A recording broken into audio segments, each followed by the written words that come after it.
Oke, bismillahirrahmanirrahim. Assalamualaikum warahmatullahi wabarakatuh dan selamat pagi. Salam sejahtera untuk kita semua.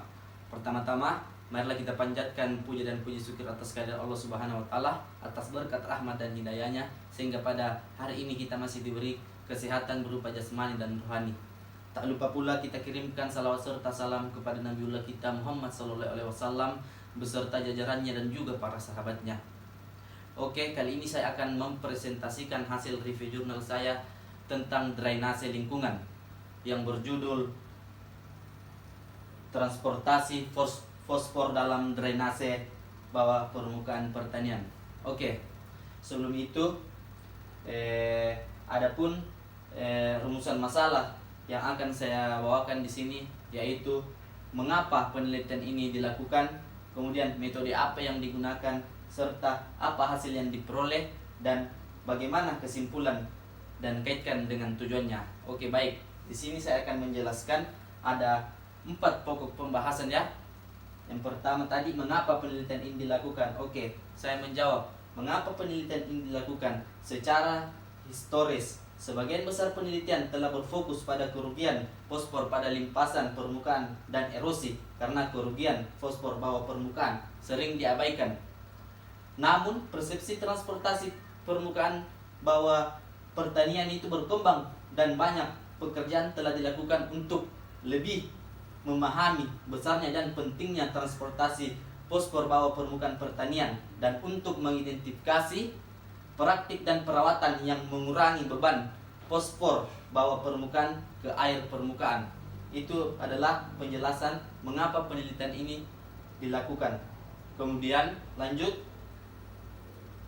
adapun metodologi yang digunakan pada jurnal ini adalah menunjukkan arah penelitian masa depan yang dapat berkontribusi pada pentingnya pemahaman berbasis transportasi fosfor bawah permukaan, kehilangan fosfor dalam drainase bawah permukaan, dan meningkat karena penggantian sistem penerimaan jaringan drainase baru di daerah yang sebelumnya tidak diklasifikasikan sebagai praktik yang memutuskan jalur aliran cepat antara limpasan permukaan dan drainase. Pengelolaan air drainase fosfor permukaan aliran atau akhir ubin dan desain parit dan pengelolaan. Begitu ya. Lanjut. Yang kedua itu adalah apa hasil yang diperoleh dari jurnal ini. Oke, baik, saya akan jelaskan. Di sini dijelaskan bahwa adapun hasil dari tinjauan ini menunjukkan bahwa konsentrasi dan kerugian fosfor biasanya lebih besar selama peristiwa badai dibandingkan dengan aliran air dasar dan bawah. Sebagian besar kehilangan fosfor terjadi selama musim non-growing. Maksudnya tinjauan ini menyoroti beberapa penelitian dan pendekatan yang menjanjikan untuk mengurangi konsentrasi fosfor dan muatan dari batang tahan yang dikeringkan dengan ubin. Meskipun praktik-praktik ini tidak dirangkai lagi akan mengurangi konsentrasi dan beban fosfor. Di sini kami telah mengidentifikasi 3 bidang penelitian di mana lebih banyak informasi dibutuhkan untuk lebih memahami peran saluran ubin dalam transportasi permukaan bawah pertanian ya. Oke, dan untuk mengembangkan praktik manajemen yang mengurangi transportasi fosfor di saluran ubin tersebut. Oke, kita lanjut.